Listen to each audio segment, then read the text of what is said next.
But despite the depressing state of the entertainment industry, it's clear you still have a joy for the medium. I've seen your work evolve over the years from a sort of review format to quite excellent political commentary.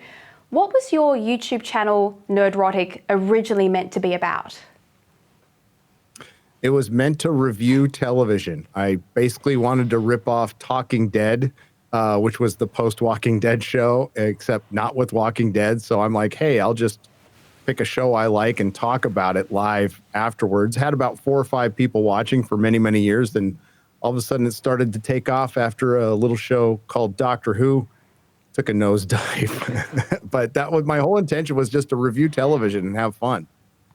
Yeah, well, it's actually, I only just started watching Walking Dead about a week ago. I know I'm the last person in the entire world to that party, but it is a good show. Look, it's no secret that something has gone horribly wrong with the entertainment industry over the last few decades, pretty much from the last 2010 onwards, just crash and burn. Some call it woke, others call it utter crap. Personally, I'm bored with lazy political agendas masquerading as fiction.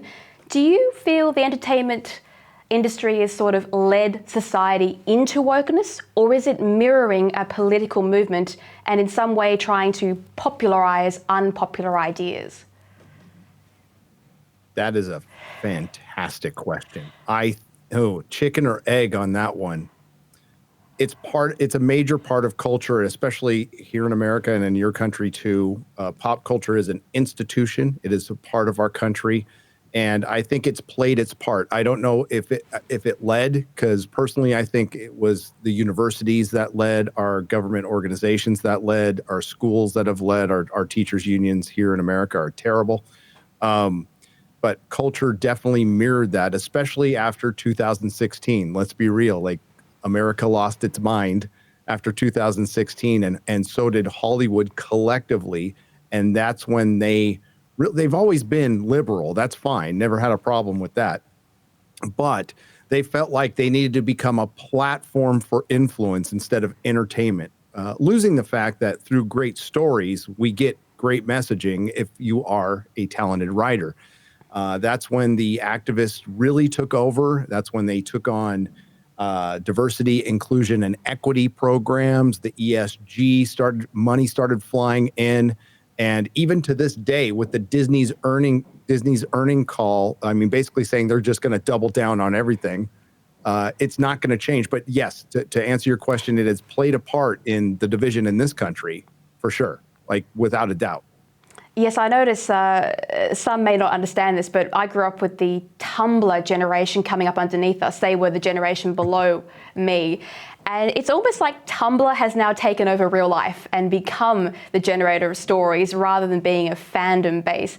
I don't know if you've noticed a difference between fandom, but when I was in fandom, late 90s, 2005, when it was Stargate was the big thing, and we had the Sci-Fi Fridays of Battlestar Galactica, our fandom was creative. It was a community and it was alive, and now it seems to be quite toxic. Have you seen fans change?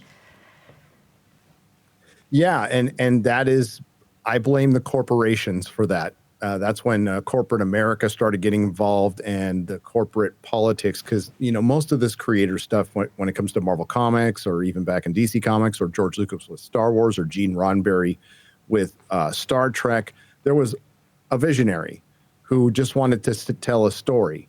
And they collected the best people possible. And what that did was it brought us together. And I saw that every day in my comic shop. 10 years in San Francisco, I had I had 2 rules. Can't use the bathroom unless you're a customer, and no politics.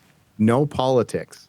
And I had people of all makes, shapes, and sizes just getting along, hanging out for hours. That's what fandom used to be, and it's not anymore, because these giant franchises through the corporations have gotten extremely political. They've chosen a side, and some of the showrunners, like Alex Kurtzman from Star Trek, said that specifically they're going to use Star Trek as a platform, and they've tried to, they've brought in Democrat politicians. They've gone out and campaigned, and as an individual actor, if you do it, that's fine, but doing it as a franchise, as a business, is insane. Even the people who agree with them don't like it. So it's been crazy because they feel like half the fans are disposable, and and that's one of the biggest problems in our country is there's a lot of people who feel like they're disposable now, and they're being vilified, demonized for their religion. I call it political bigotry. That's something that's kind of poisoning our country right now, and it's being poisoned through entertainment, which is it's just foul.